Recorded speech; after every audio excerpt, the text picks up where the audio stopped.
It's interesting to me how everybody in legacy media wants to censor Joe Rogan and are angry with him because he spreads so called misinformation.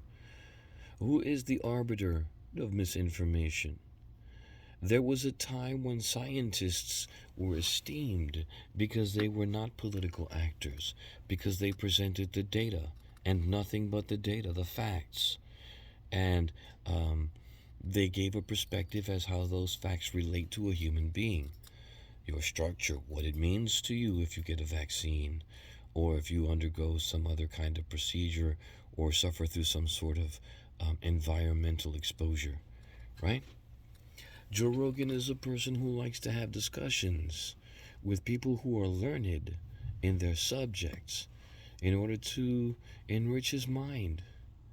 And he decided that he, as an actor, someone who was a fighter, someone who was in the public eye, and who enjoyed sharing his perspective with people, he created a channel so that if anyone was interested in anything he had to say, then people could listen and see. And he was open to having these discussions.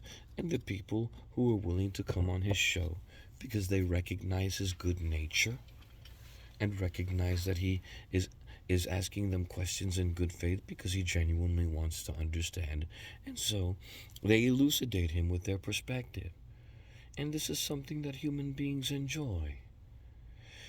And the fact that he's being attacked by people now who have a for profit model of information dissemination, and I use information in its purest form, meaning that there is data in large chunks that leads to some kind of a painting of a picture of reality, but it may not necessarily be correct.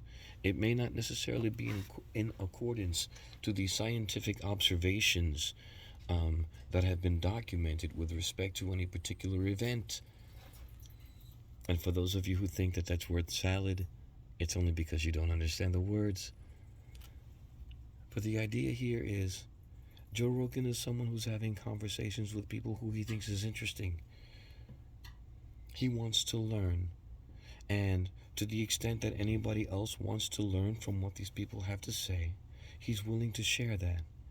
And because he has become more popular than the people who have um, uh, crowned themselves as the authoritative source of information, have seen that no one gives a fuck about them because they've lied consistently and they're nothing but a mouthpiece to a bunch of people who don't give a fuck about folks who have to work for a living. We recognize that. So people love what Joe Rogan does.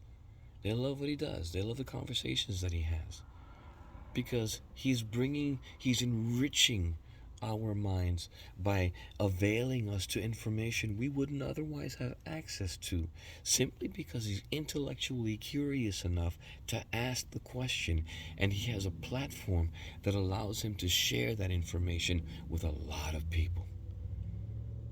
Holy crap, the jealousy. So the fact that he's being attacked, I just want to say, as someone who is of no account, who no one knows and no one gives a shit about, I'm one of those people of the masses who looks at someone like Joe Rogan and says, here's a man who acts in good faith. Here's a man who's actually intellectually curious. He really wants to know.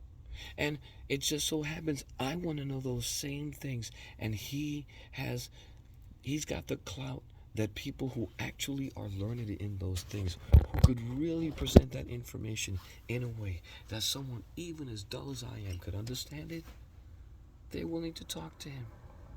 They're willing to give um, they're willing to give him some time and explain the subject matter with him, and he's sharing that with us. So, to the CNNs and to the other people out there who think that Joe Rogan is a menace, fuck you. No one gives a fuck about you. You're useless. The reason you're mad is because you know no one gives two fucks what you have to say. You have proven yourself to be worthless liars. You have proven yourself not to give two shits about us. So now go fuck yourself. No one wants to hear what you got to say. But I will definitely tune in for Joe Rogan.